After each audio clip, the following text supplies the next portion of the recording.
다 같이 교회를 기도하심으로써 2024년 6월 16일 주일 아침 예배를 성부와 성자와 성령의 이름으로 시작합니다. 성경부터 하겠습니다. 오늘 이 시간 여러분에게 주신 하나님의 말씀은 신약성경 로마서 1장 18절에서 23절까지의 말씀입니다. 신약성경 로마서 1장 18절에서 23절까지 말씀. 저 같은 성경이라면 신약성경 230분이 되겠습니다.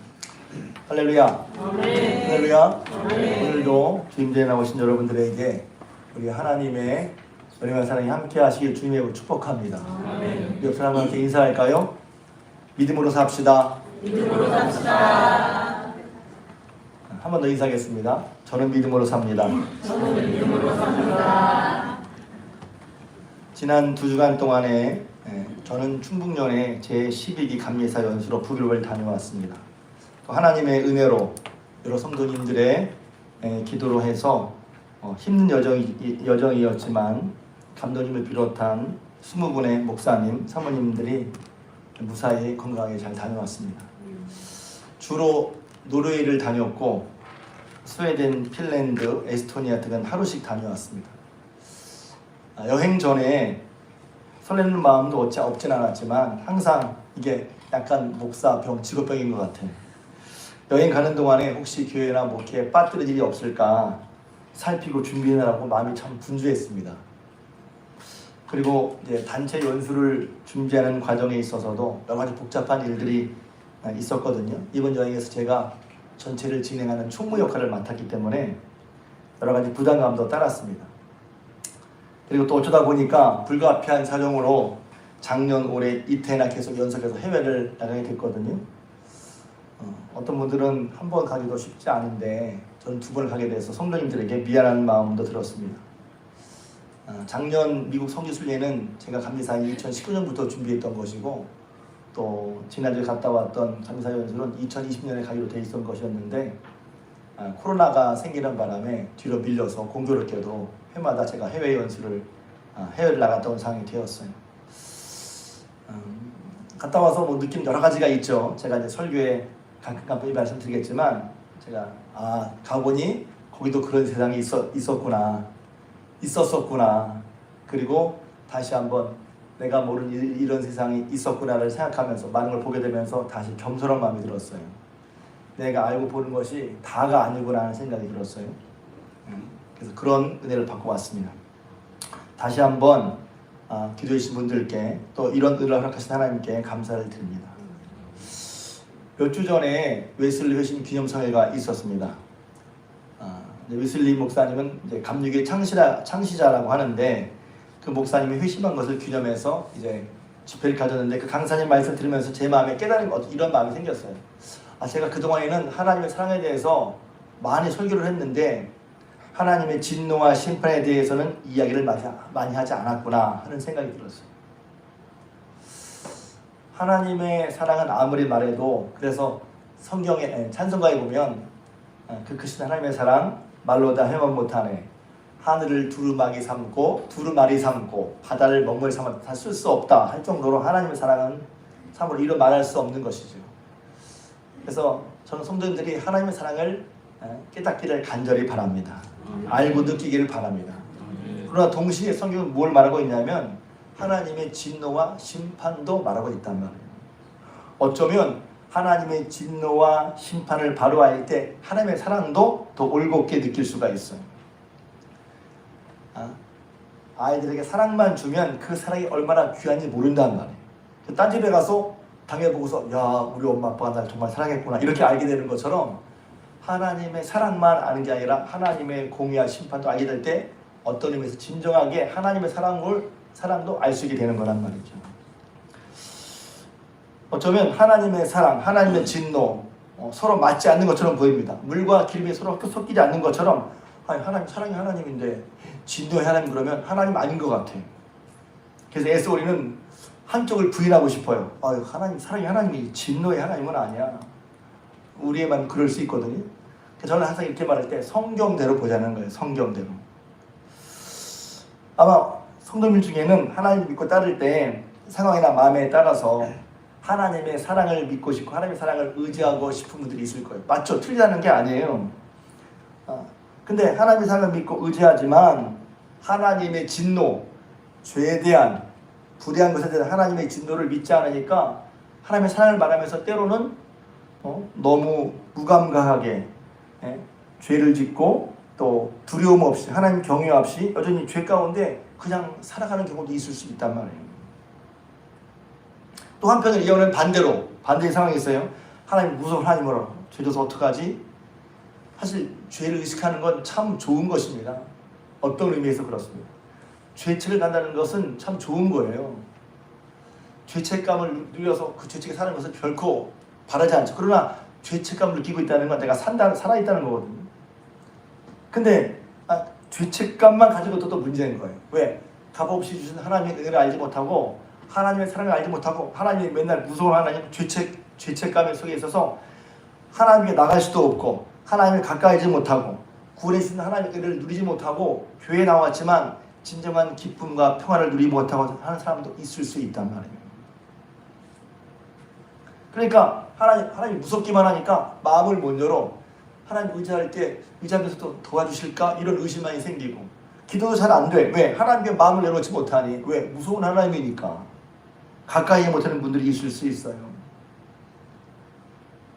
여러분 다시 한번 제가 오늘 하나님의 경건치 않은 것과 불의에 대한 하나님의 지도를 말하지만 그것만이 아니에요. 여러분 다 큰일 났어 하려고 하는 게 아니라 동시에 하나님의 사랑을 바로 알기 위해서 하나님의 진노와 경건치 않은 것과 불의한 것에 대한 하나님의 진노를 우리가 알아야 한다는 말이에요. 깨닫기를 바랍니다. 그래서 시편에 보면 제가 이해 안 되는 말이 있는데 떨며 하나님 앞에 나올 때 떨며 즐거워할지어다 이런 말씀이 있어요. 떨며 즐거워할지어다. 근데 즐거워하면 즐거워했지 떤다는 건 뭐예요? 뭔가 긴장되어 있다는 거 아니에요? 그런데 시편이 분명히 이렇게 되어 있어요. 하나님 앞에 나올 때 떨며 즐거워할지어다. 하나님은 크고 높으신 분이기 때문에 하나님을 경외하는 마음을 말하는 것이죠. 그 또 한편은 그 하나님의 그 크고 높으신 하나님이 하나님 앞에 설 수 없는 우리를 사랑하신다는 말씀이 되기도 합니다. 하나님은 사랑의 하나님이시며 동시에 공의의 하나님이시란 말이에요. 이렇게 말할 수 있어요. 사랑의 하나님이시기도 하지만 공의의 하나님이란 말이에요. 죄를 벌하신 하나님, 불의와 경건치 않은 일에 대해서 심판하시고 진노하신 하나님이시란 말이에요. 이렇게 하나님을 바로 알게 될 때 하나님의 사랑도 하나님의 공의와 오미하심도 우리가 온전히 깨달아 알게 되어서 하나님을 온전히 섬기게 되는 거란 말이죠. 여기서 하나님의 진노를 가서 화내심, 원래 뜻은 마음에서부터 어떤 일을 확 일어난다는 것을 말하는 언어로 보면 그 화내는 걸 말하고 하나님의 진노, 그것은 불의에 대해서 반응하신 하나님의 속성을 말하는 거예요.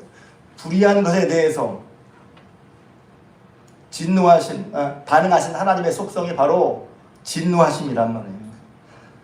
또 이 하나님의 진노하심이 어디로부터? 하늘로부터 온다는 말. 이 말은 뭐냐면 이 세상과 비교할 수 없는, 이 세상 것이 아닌, 이 세상보다 뛰어난, 이 세상 것과 비교할 수 없는 그런 하나님의 진노하심이, 그런 전능하신 하나님께서 불의한 것에 대해서, 경건치 않은 것에 대해서 진노하신다는 거예요. 하나님의 진노의 대상, 불의한 거, 경건치 않은 거예요. 그러면 알아야죠. 그럼 모든 경건치 않음과 진노에 대해서 불의에 대해서 하나님이 진노하신다고 그랬는데 경건치 않다는 게 뭐죠? 경건치 않다는 것의 뜻을 좀 설명하면 말 그대로의 뜻은 예배하지 않고 하나님을 믿지 않는 걸 말하는 거예요. 처음에 믿는 사람들, 믿지 않는 사람들에게 죄가 뭐야 그랬을 때 이렇게 말하는 거예요. 하나님 안 믿는 게 죄야. 그러면 잘 이해를 못하죠. 왜 하나님 안 믿는 게 죄지? 왜 하나님을 의지하지 않는 게 죄지? 잘 이해를 못해요. 혹시 여러분들 중에서도 죄가 그러면 야 내가 누굴 때리기를 했어, 뭐 누굴 빼앗기를 했어, 근데 너한테 무슨 죄가 있어, 이렇게 말할 수 있잖아요. 그래서 어찌 보면 신앙이 깊어지는 것은 제가 6월 들어서 설교를 할 때 더 깊은 신앙, 더 성숙한 신앙으로 나아가려고 하는데 이제 그때 하나의 특징은 뭐냐면 더 깊은 신앙, 성숙한 신앙으로 갈 때 간혹 가정 깨달은 것은 뭐냐면 죄를 아는 거예요. 죄의 심각성을 아는 거예요. 아니 내가 내 속에 얼마나 심각한 죄의 속성이 있냐는 것을 깨달아 아는 거란 말이죠. 경건치 않다는 게 뭐예요? 그 죄가 그래서 죄가 내가 누구를 뺏기를 했어, 뭐 도둑질하기를 했어. 그럼 내가 무슨 죄인이야? 이럴 수 있는데 믿으면서 하나님 앞에 말씀 들으면서 계속 나가다 보면 내가 죄인 것을 더 절실히 깨닫게 돼요. 참 묘하죠? 예수를 잘 믿을수록 잘 믿어보려 갈수록 내가 죄인 것에 깨달아진단 말이에요. 그럼 이제 미리 얘기하지만 어떻게 아니 내가 죄인이야 좀 나아져 보려고 하나님을 믿게 되는데 예수 믿었는데 예수 믿다 보니까 내가 더 죄인인 게 드러나. 어떻게 해야 되지? 그리고 어떤 사람들 이런 과정이 있어서 스스로 부르면 나 죄 이런 건 죄가 아니야. 스스로를 이제 방어하죠. 난 그 정도는 아니야. 이게 죄가 아니야. 그럴 수 있어요. 인간의 본능이죠. 스스로를 좀 낮게 보고 싶은. 그래서 내가 죄를 깨달았을 때 아니야. 나는 원래 안 그래. 이렇게 말하고 싶은 게 사람의 속성일 수 있어. 근데 경건치 않다는 게 뭐냐? 하나님이 진노하시는 경건치 않음과 분리가 있을 때 경건치 않은 게 뭐냐면 하나님을 예배해야 되는 거예요. 여기서 예배라는 것은 오늘 주일을 드린 예배일 뿐만 아니라 하나님의 태도를 말하는 거예요. 하나님을 경외하지 않는 걸 말하는 거예요. 하나님을 믿지 않아. 거기에 대해서 하나님은 진노하신다는 거예요. 또 뿐만 아니라 불의는 뭡니까? 불의는 어떤 면에서 2차적인 거예요. 그렇게 하나님을 경외하지 않고 예배하지 않고 하나님을 높이지 않으니까 그런 사람의 마음에 결국 불의한 것이 드러나고 불의한 삶을 살게 돼. 부도덕한 삶을 살게 돼 있다고 하는 것입니다. 그래서 불의는 부도덕한 삶의 총체를 말하는 거예요. 그러니까 하나님을 믿지 않고 경외하지 않는 사람의 삶은 어떤 삶을 살게 결국 불의한 삶을 살게 된다는 거예요. 하나님께서 그래서 경건치 않음과 불의한 삶에 대해서 가만히 두지 않으시고 하나님이 하나님의 진노를 내리신다는 것입니다. 어쩌면 이게 너무 예수를 진심으로 믿고 따르는 사람들에게는 이게 분명히 느껴지는데 어쩌면 이게 내가 그렇게 심한 죄를 지었나 싶을 수도 있어요. 그래서 제가 이제 북유럽 연수 가기 전에 새벽기도 2주간 하면서 우리가 신앙생활을 할 때 정말 중요한 걸 놓치기 쉬운 것들, 중요한 것들을 이제 주제별로 말씀을 드렸는데 그 중에 하나가 뭐냐면 죄를 깨닫는 거예요. 죄를 깨닫는 거. 그럼 뭐가 죄지? 우리 잘 몰라요. 단순하게. 그러니까 죄를 얘기하려면 그래서 성경이 좋은 게 뭐냐면 성경을 믿고 보면 죄를 얘기할 때 가장 본질적인 거, 정말 죄가 뭐야 할 때는 성경으로 가야 한단 말이에요. 첫 번째, 경건치 않은 자, 부도덕한 자의 삶의 모습 가운데 그래서 그렇게 죄를 지은 사람의 모습이 뭐냐? 이 말은 뭐냐면 나는 그렇게 하나님의 진노하심이 있지 않을 거야 생각할 수 있거든요. 혹은 어떤 분들은 내가 정말 하나님 죄를 지었어. 그러면 죄를 지었지만 정작 그 죄가 뭔지 잘 몰라요. 이 말씀드리는 건 내가 어떤 죄에 빠졌는지를 알아야 그 죄를 회개하고 나올 수 있단 말이에요. 죄를 졌는데 죄가 뭔지 모르고 또 죄를 모르면 거기서 그 죄를 회개하거나 빠져나갈 수가 없단 말이지. 그러니까 성경은 하나님께 경건치 않은 모습과 불의한 사람들의 모습을 또 함께 나와 있단 말이죠. 그래서 먼저 경건치 않은 자, 부도덕한 삶의 모습을 세 가지로 성경에서 나온 세 가지를 얘기할 거예요. 첫 번째는 창세기 2장에 나오는 말씀입니다. 창세기 2장에는 하나님께서 자신의 형상대로 만들어주신 아담과 하와가 하나님의 명령을 어기고 하나님께서 금지하신 선악을 알게 하는 나무 열매를 따먹어서 범죄하는 얘기가 나온단 말이에요. 이것은 믿는 사람이나 믿지 않는 사람에게 참 많이 논란거리가 되는 얘기예요. 보통 이렇게 얘기하죠. 아니 하나님이 그 열매 하나 따먹은 거 가지고 그렇게 쫓아낼 수 있냐 이렇게 말한단 말이에요. 사실은. 근데 그건 그 정도가 아니거든요. 제가 몇 주 전 새벽기도 때 말씀을 드렸는데 어떤 목사님이 설교를 듣다가 목사님이 아주 기가 막힌 이해화를 말씀하시더라고요. 그 목사님이 꽤 큰 교회 목사님이신 것 같아요. 그러니까 저는 이걸 유튜브에서 숏폼으로 봤는데 근데 듣는 순간 이야 참 기가 막힌 이해화다 생각을 했어요. 그 목사님의 교회에 이제 차들이 많아서 교회 주차장만 가지고 안 돼서 옆에 주차장을 빌렸는데 그분이 참 마음씨 좋게도 주차장을 이제 주차 요금 받지 않고 땅도 주차장 그냥 교회에 무료로 이 주차장을 쓸 수 있도록 해주셨다는 거예요. 얼마나 고맙습니까? 자세히 말하자면 꽤 넓은 부지였던 것 같아요. 근데 이분이 꼭 1년에 한 번은 그 주차장을 쓰지 못하게 하더라는 거예요.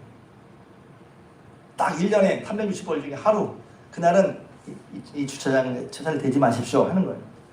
그러니까 364일 혹은 51, 2주를 주차하던 차들이 그 한 주차를 못하면 굉장히 불편하잖아요. 불편하니까 그런 거예요. 혹시 무슨 일이 있어서 그런지, 아니 이분이 우리에게 무료로 대주셨지만 혹시 원하는 게 있지 않은가 해서 목사님이 여러 차례 얘기했대요. 아니 돈을 요구하시면 돈을 드리겠고 우리 형편되면 살 수도 있으니까. 근데 그거 아니라고.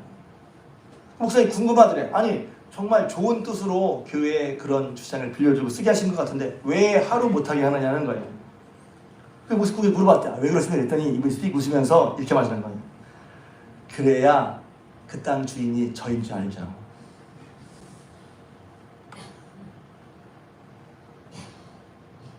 마음대로 사용하면 그 땅 주인은 그러니까 일단 그 땅 주인은 엄청난 호의 아닙니까? 엄청난 배려고 희생이에요. 근데 그 땅을 그 주차를 막 써보니까 사람들은 그걸 당연하게 여겨서 자기 건 줄 알아. 딱 하루. 응? 그럼 얼마나 불편하겠어요? 자기 게 아니라는 거예요. 그래서 그렇게 듣는 순간 와, 꽝 제가 머릿속에 그렇구나. 마음대로 쓰게 해서 마음대로 살고 있지만 그것이 당신 건 아니라는 거예요. 그걸 알게 해주기 위해서 하루 금지한 거예요. 선악을 알게 하는 나무 열매를 따먹게 하신 것, 따먹지 말라 하신 것도 맞단 말, 비슷한 거란 말이에요. 하나님이 천지를 창조하시고 아담과 하와를 다 살게 하시고 그들에게 생명을 주시고 뿐만 아니라 하나님의 형상을 따라 귀하게 만들어주시고 에덴 동산에서 아무 걱정 없이 살게 만들어주셨다는 거예요. 누가? 하나님께서. 그러니까 사람이 자기가 하나님인 줄 알아. 그 사람이 딱 한 가지 그 맛인 거예요. 선악이라는 나무 열매는 따먹지 마라. 그걸 통해서 비로소 뭘 알아요? 아담과 하와는 나는 하나님이 아니야. 내 마음대로 다 할 수 있지만 나는 하나님이 아니야. 나는 피조물이고 나를 만드신 하나님은 계셔. 하는 것을 알게 하는 표시가 바로 선악을 알게 하는 나무 열매를 따먹지 말라는 거라. 아니면 우리는 금방 잊어버려. 내가 하나님이 있냐? 내 뜻대로 내가 마음먹은 대로 다 할 수 있느냐? 우리는 우리 자신을 잊어버린단 말이야. 그 모든 것을 만드신 분은 하나님이시란 말이지. 있게 하신 분 하나님, 살게 하신 분 하나님, 우리로 하여금 높은 지위를 얻게 하신 분 하나님이란 말이지. 근데 그 하나님이 잃어버린단 말이야. 첫 번째 죄의 모습은 뭐냐면 하나님을 잃어버리는 거예요. 어떻게 합니까? 하나님께서 그 모든 걸 주셨음에도 불구하고 뱀이 와서, 그래서 뱀은 사단이죠. 꼬인단 말이에요. 뱀을 뭐예요? 하나님을 의심하게 만들어. 야, 하나님이 정말 동산나무의 모든 것 다 먹지 말라 하더냐? 이 말은 뭐냐면 하나님은 다 주셨잖아요. 살도록 창조해 주셨고, 그 사람에게 생명을 주셨고, 하나님 형상대로 고개가 만들어 주셨고, 에덴 동산에서 모든 걸 다스릴 수 있도록 그런 높은 지위를 다 하나님이 주셨단 말이죠. 하나님 뭘 더 다 해주셨는데 뱀은 그런 하나님에 대한 사람을 의심을 품게 만들어요. 하나님이 뭔가 나에게 주실 것을 안 주시는 거야. 나에게 뭔가 더 할 걸 해주셨는데 안 해주신 거야. 뭔가 하나님이 우리에 대한 흑심을 품고 있죠. 하나님을 의심하게 만든단 말이에요. 하나님은 지금 똑같이 우리에게 역사해요. 우리의 모든 걸 주신 하나님을 우리가 의심하게 만든단 말이에요. 날 사랑하시나? 진짜 나를 위하시나? 내 기도를 들으시나? 하나님을 의심하게 만들어요. 결국은 그래서 아담과 하와를 유혹해서 서로 알게 나무를 따먹고 말았죠. 그 말은 뭐냐면 하나님의 말씀을 듣는 것보다 내 생각대로 하는 게 맞다고 생각하는 거예요. 죄의 특징이 뭔지 아십니까? 죄의 특징은, 경건치 않은 특징은 불순종인 거예요.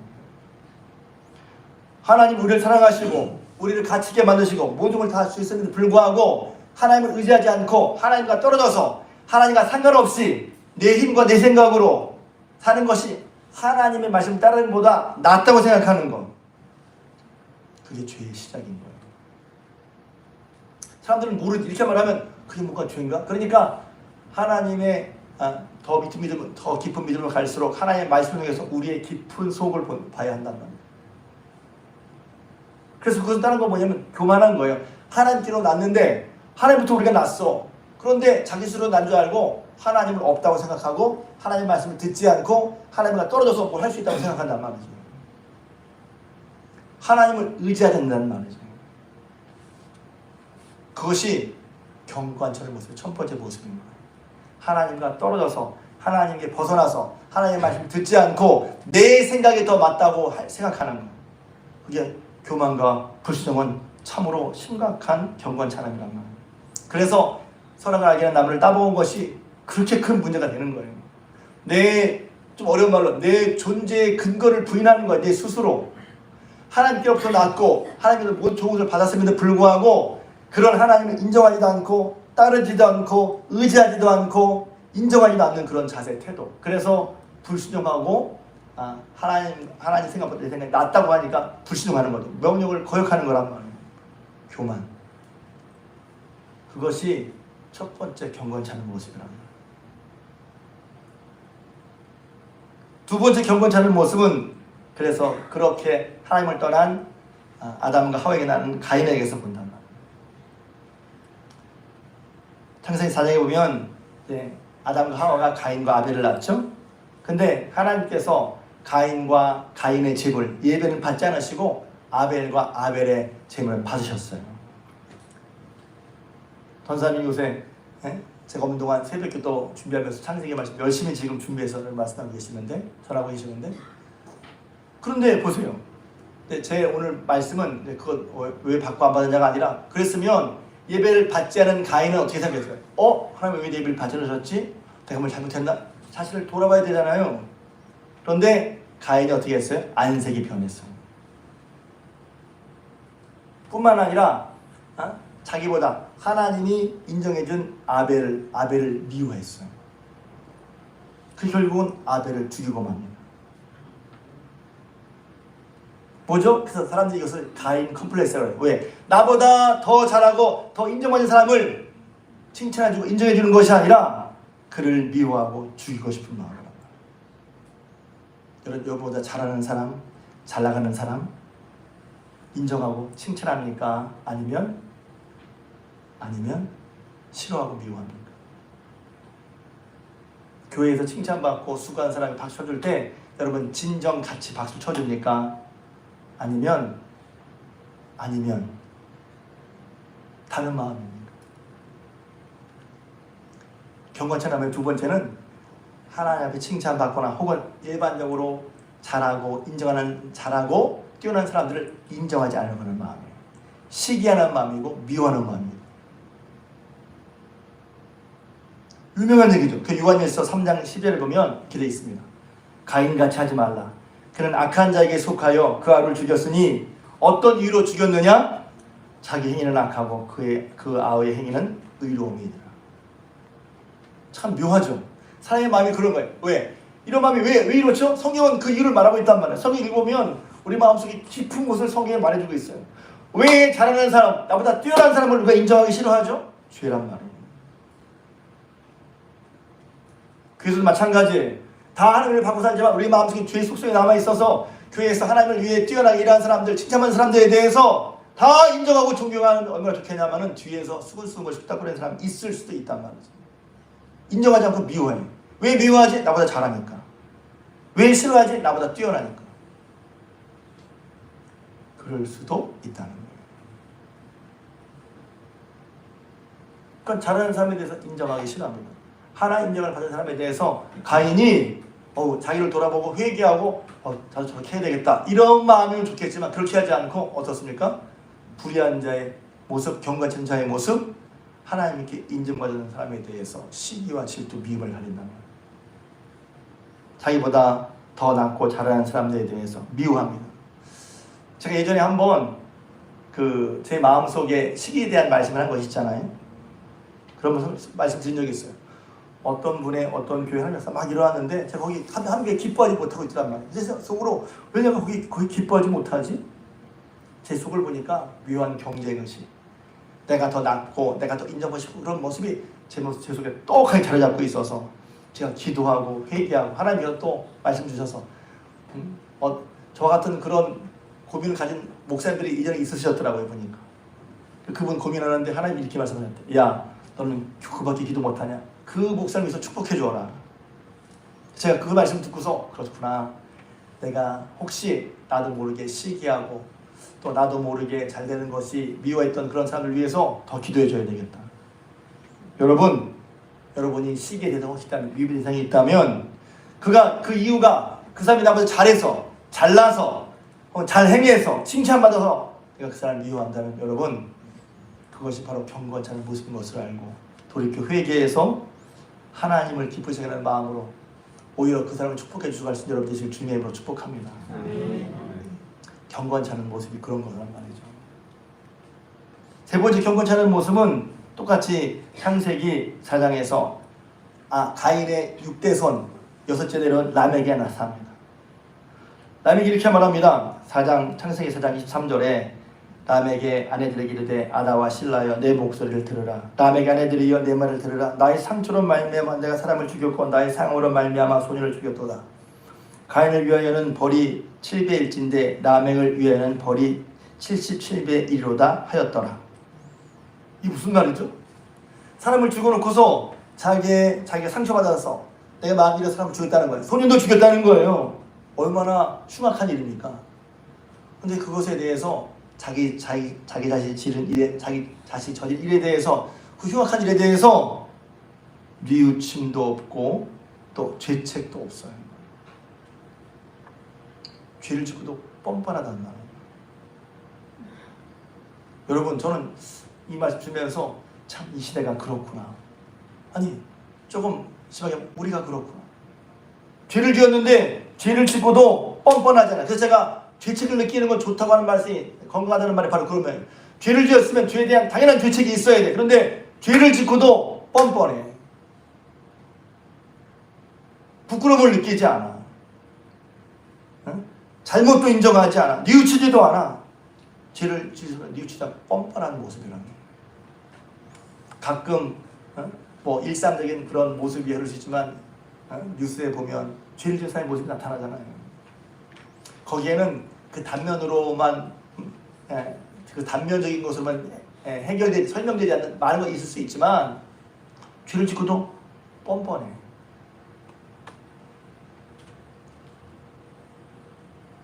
그것이 바로 죄를 지은 사람의 모습이에요. 경건치 않으라는 거예요. 그 경건치 않으면 어떻게 해서 벌어집니까? 밑에도 보면 오늘 말씀에 보면 이렇게 나와요. 하나님을 알만한 것이 그들 속에 보였단 말이에요.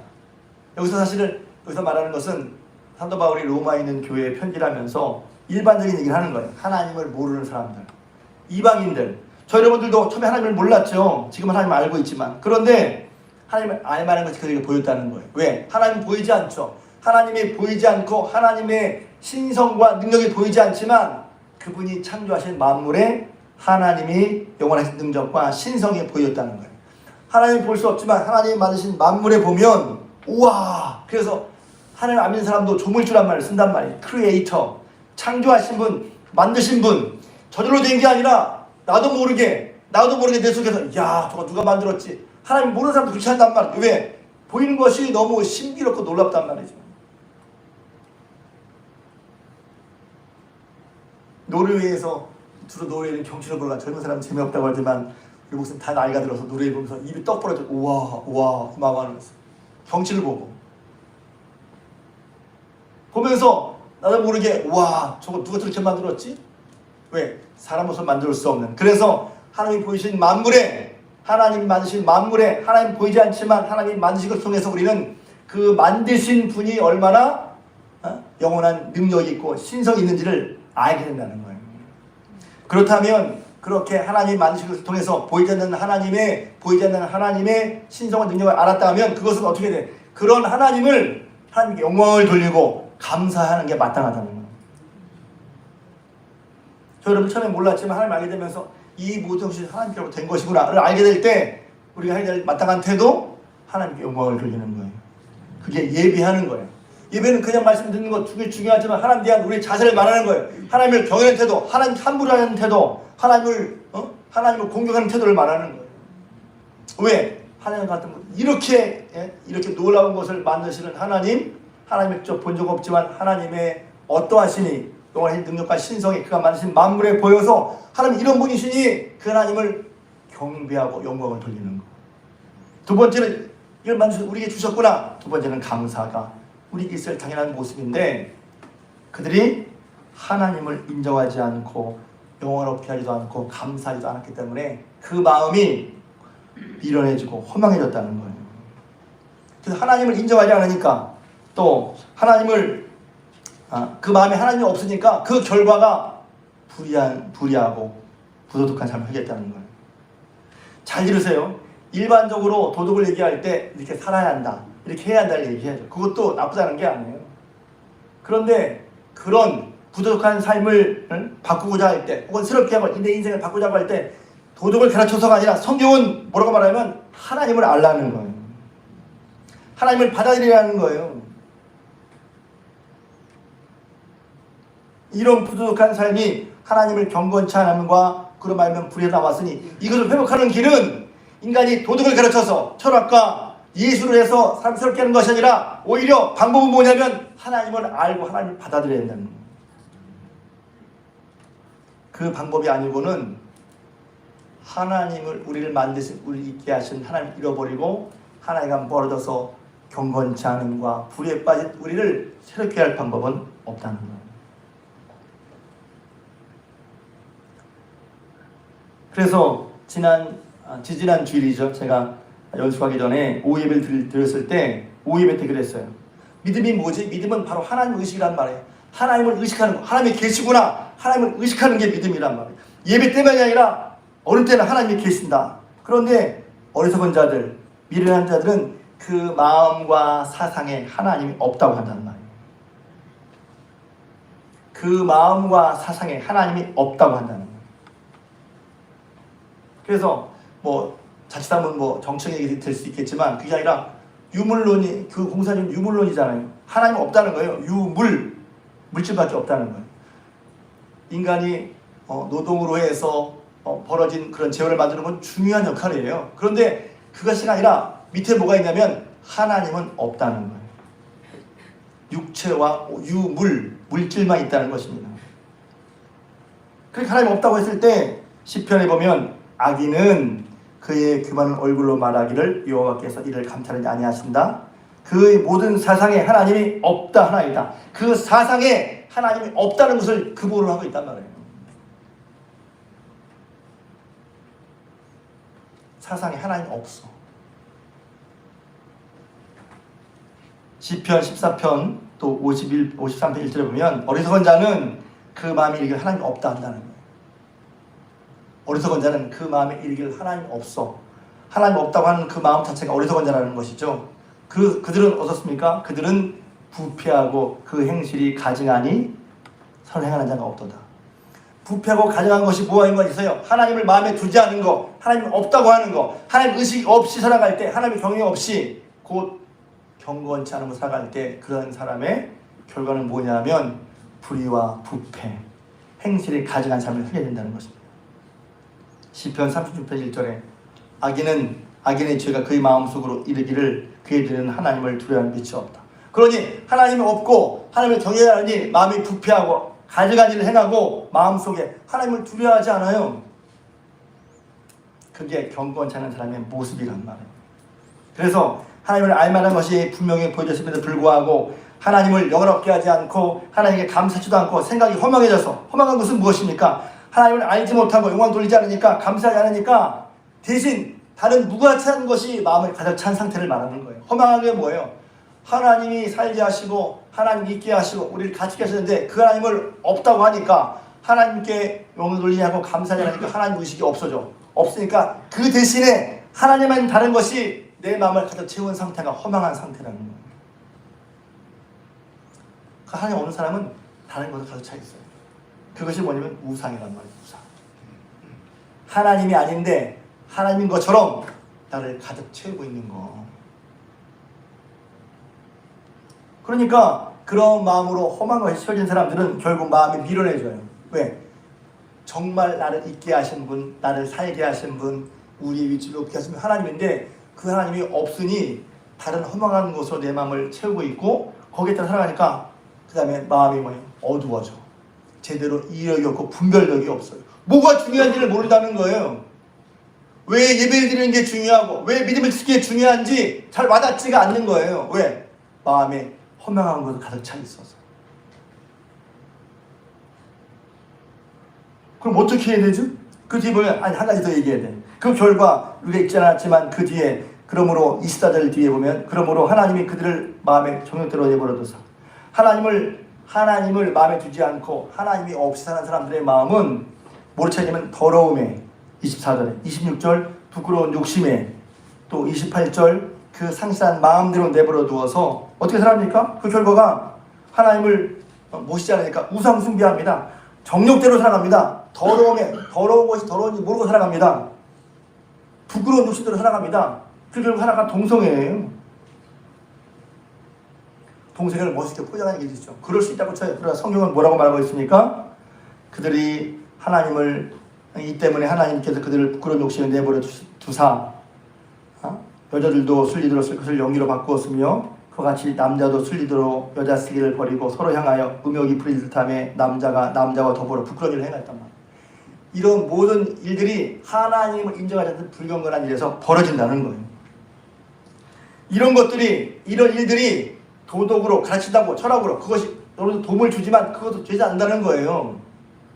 어떻게 새로워지죠? 어떻게 이런 타락하고 부패한 마음이 새로워질 수 있겠냐는 말입니다. 지금 먼저 이런 상황에 대해서 하나님 뭐 하신다고요? 이런 모든 일에 대해서 하나님을 경외하지 않는 것, 경건치 않은 것, 그에 대해서 하나님께서 하늘에부터 오는 진노로 이들을 대하고 계신다는 거예요.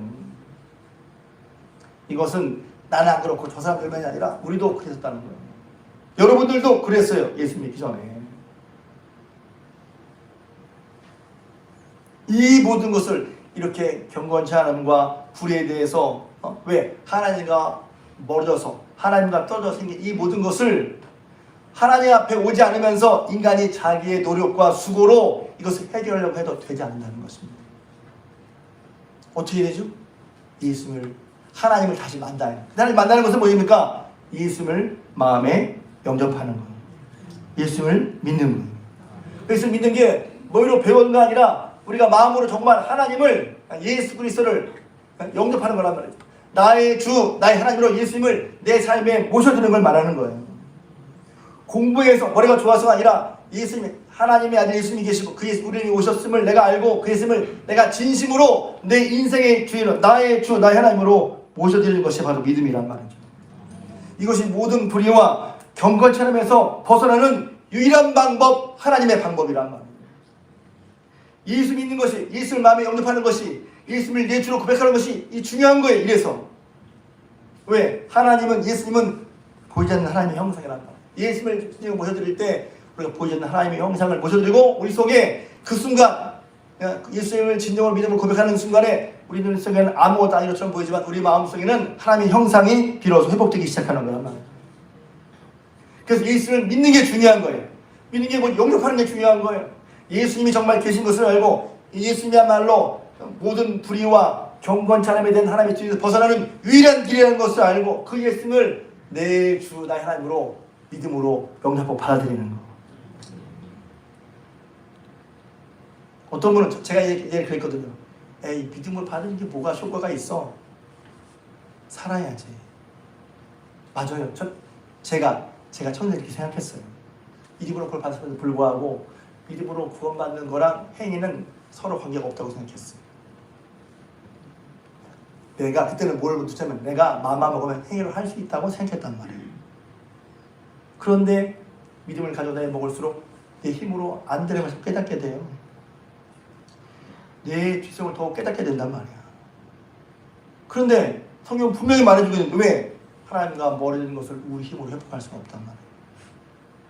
예수 그리스도를 믿어야 돼. 영접해. 믿는다는 것은 나 믿습니다. 이게 아니라 예수님을 정말 영접해서 그 예수님의 은혜를 날마다 경험하는 걸 말하는 거예요. 실제적으로. 그랬을 때 우리 힘으로 안 되는 하나님과 멀어져서 하나님을 마음에 두기 싫어해서 내 힘으로는 어쩔 수 없이 경건치 않음과 불에 빠져서 내 욕심대로 또 내 정욕대로 살던 그 삶에서 바뀌는 것이 다시 한 말씀이지만 교리를 알고 공부해서 되는 게 아니라 그리고 필요 없다는 게 아니라 예수님을 믿고 의지해서 따라갈 때 우리의 마음과 심령이 예수를 말미암아 새로워지면서 또 우리가 죄 가운데 놓여져서 하나님의 자녀가 되면서 점점점 벗어나진다는 것입니다. 그래서 오늘 말씀에 그 윗부분에 이렇게 말하죠. 유명한 말씀이죠. 내가 복음을 부끄러워하지 아니하노니, 내가 복음을 부끄러워하지 아니하노니, 이 복음은 모든 민자들에게 구원을 주시는 하나님의 능력이 됩니다. 불의와 경건처럼 있었지만, 예수 그리스도에 있었지만, 그러나 예수 그리스도를 믿는 믿음으로 말미암아 그 믿음이 모든 믿는 자에게 구원을 주신 하나님의 능력이 되는 것입니다. 그래서 복음에는 하나님의 의가 나타났다는 거예요. 하나님의 의, 경건치 않음과 불의한 자에게 심판을 주셨는데 그건 불의해서 그래요. 그런데 복음에는 하나님의 의가 있어. 어떻게 불의한 자가 이렇게 되냔 말이에요. 우리 생각으로는 그잖아요. 좀 착하게 하면 되죠. 착하게 살면 마음먹으면 되죠.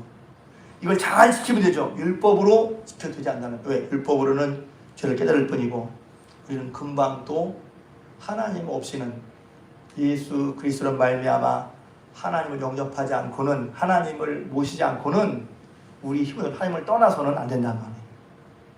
그 예수 그리스도를 믿는다는 것이 그냥 나 믿어 이런 정도가 아니라 더 깊다는 걸 여러분이 아셨으면 좋겠어요. 그리고 예수님을 믿고 예수님을 의지하면서 눈에 보이지 않지만 예수님께 아뢰고 힘을 얻으면서 우리는 점점 그 믿음을 통해서 주님께 아뢰고 주님을 의지하면서 주의 도우심을 인해서 우리가 점점 더 바뀌어지고 새로워지는 거예요. 할렐루야. 그래서 예수 믿는 게 중요한 거예요. 믿는다는 게 다 믿는 거 아는데요. 믿음은 지식의 동의나 알이 아니란 말이에요. 살아계신 하나님과 날마다 만나면서 그분이 아니고 내가 하나님의 진노, 경건치 않음과 불의한 하나님께서 벗어날 수 없음을 알고 오직 예수님을 붙잡고 예수를 말미암아 불의한 내가 의로워졌음을 믿는 게 믿음이란 말이죠. 그래서 로마서 3장에 이렇게 말하고 있어요. 우리가 여전히 죄 가운데 있죠? 이런 고민이 있을 수 있어요. 목사님 제가 30년 믿었는데요. 지금도 제가 죄를 짓고 있어요. 고민한 분이 있어요. 그분들 잘 들으세요. 로마서 3장 19절. 우리가 알거니와 우리 율법이 말하는 바는 율법 아래에 있는 자에게 말하는 것이니 이는 모든 입을 막고 온 세상으로 하나님의 심판을 있게 하려 함이라. 그러므로 율법의 행위로는 그 앞에 의롭다 하심 얻을 육체가 없나니 율법으로는 죄를 깨달음이라. 첫 번째는 죄를 깨닫는 게 중요한 거예요. 죄다. 죄의식, 죄를 느끼는 게 중요한 거예요. 죄의식이 없다? 하나님이 없는 거예요. 뻔뻔한 거예요. 그 다음에 말하고 있어요. 자, 율법으로 죄를 깨달았어. 근데 아직 죄를 깨달았을 뿐이 죄를 해결한 것이 아니야. 어떻게 해결합니까? 21절. 이제는 율법 외에 하나님의 이가 나타났으니 율법과 선자들에게 증을 받은 것이라. 곧 예수 그리스도를 믿음으로 말미암아 모든 사람에게 미치는 하나님의 의인이 차별이 없느니라. 예수를 믿음으로 말미암아 우리에게 의가 미친단 말이에요. 의가 들어온단 말이에요. 뭘 통해서? 예수를 믿음으로 말미암아 불의한 내가 착하게 살고 율법을 지켜서 의로워지는 게 아니란 말이에요. 하나님과 멀어진 것은 내 힘으로 가까이 할 수가 없단 말이에요. 하나님을 떠나서 분명히 하나님께서 모든 것을 만들어주고 살게 하셨는데 시간이 지나니까 사람들이 하나님도 몰라. 하나님이 계셔? 아담과 하와 때부터 하나님 만드시고 하나님이 살게 하셨는데 오랜 세월이 시간이 지난 다음에 하나님이 계신 것도 몰라. 하나님이 계신 걸 안다는 것은 얼마나 놀라운 은혜인지, 내 죄를 깨닫는 것은 얼마나 놀라운 은혜인지. 근데 우리 힘으로는 그 불의에서 벗어날 수가 없어. 예수 그리스도를 믿음으로 말미암아 우리가 하나님의 의가 우리에게 미친단 말입니다. 어떻게 미치죠? 계속해서 로마서 3장 23절. 모든 사람이 죄를 범하였음에 하나님의 영광에 이르지 못하더니 그리스도 예수 안에는 속량으로 말미암아 하나님의 은혜로 값없이 의롭다 하심을 얻은 자가 되었느니라. 그래서 예수 안에 속량, 죄값을 대신 치워주는 것이 예수님 안에 있단 말이에요. 예수 십자가에 주신 이유가 뭡니까? 우리의 힘으로는 하나님과 벌어져서 하나님을 떠나서 범죄하고 경건치 않은 불의가 있어서 우리 힘과 노력으로는 그 사이를 메울 수가 없단 말이에요. 예수 그리스도께서 우리 죄를 위해 대신 죽으심을 말미암아, 다른 표로 하나님께서 죄에 대한 심판을 예수 그리스도의 십자가에 죽으심으로 대신하는 거란 말이에요. 죄는 심판을 받아요. 죄를 심상히 여기면 안 돼요. 가벼워서도 안 돼요. 하나님 사랑하니까 죄를 져도 괜찮다? 그렇게 생각해서도 안 돼요. 누가 죄를 져도 괜찮다고 그래요? 하나님 살아계시니까, 하나님이 살아계시는 말은 우리가 죄임에도 불구하고 우리를 향한 하나님의 마음을 거두자는 것뿐이지 하나님이 죄를 기뻐하시는 분이라는 뜻은 아니란 말이죠. 누가 하나님이 죄를 기뻐하신다고 그래요? 누가 하나님이 우리를 사랑하시기 때문에 죄를 져도 좋다고 누가 그래요? 그런 말이 성경에 어디 있어요? 그런 말 성경에 없어요. 그러나 우리가 죄를 지어서도 하나님은 우리가 하나님 자식이기 때문에, 자녀이기 때문에 우리가 돌아오기를 간절히 바라신다는 것이죠. 너 끝났어 하고 포기하지 않으신다는 것이지.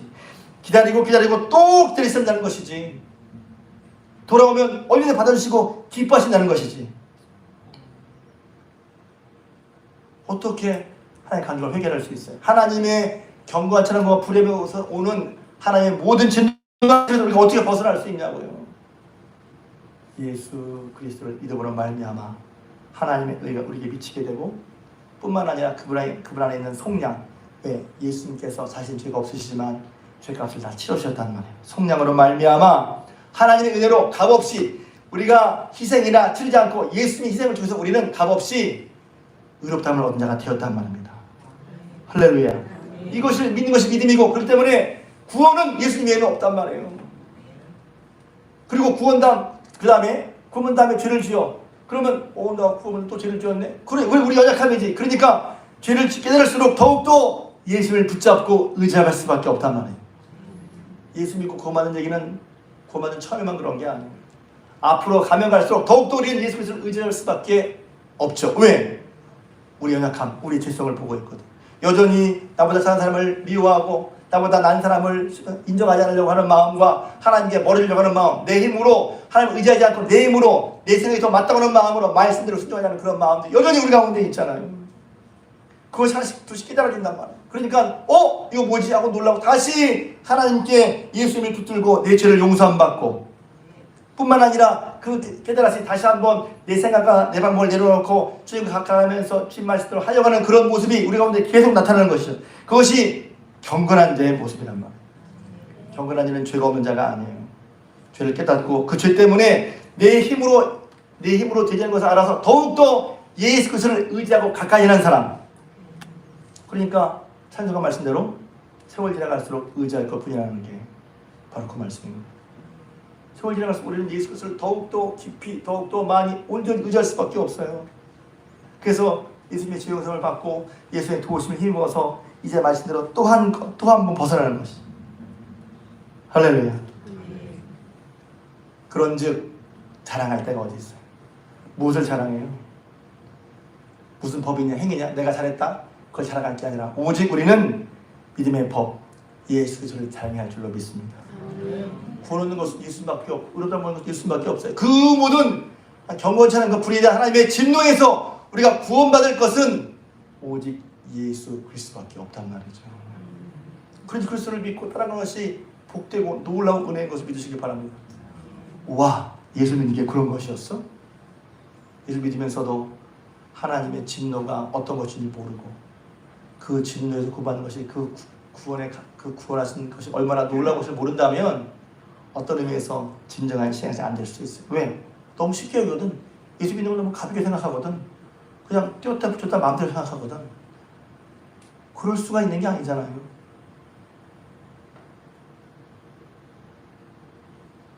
그러기에 예수 그리스도가 너무 귀한 분이죠. 그래서 믿게 된 것이 너무 복된 일인 거예요. 이걸 아는 사람은 더욱더 예수를 믿고 따라가는 일에 시간이 지나갈수록 더욱더 하나님 앞에 가게 된단 말이에요. 20년 믿었으니까 다 믿었어. 해볼 건 다 해봤어.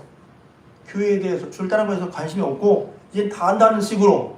그리고 자꾸 다른 걸 하려고 그래. 다 알았어요? 다 믿었어요? 누가 그래? 살면 살수록 우리는 더욱더 예수 그리스도를 의지할 수밖에 없고, 그것이 경건한 사람의 모습인 것입니다. 다시 한번 경건치 않은 것과 불의한 것에 대한 하나님의 진노에서 우리를 벗어나게 하신 예수 그리스도를 온전히 믿고 의지하면 그 가운데 기쁨과 감사를, 하나님께 영광을 돌리고 더욱더 그분과 동행하며 살아가는 복되는 되시기를 주님의 이름으로 부탁을 드립니다.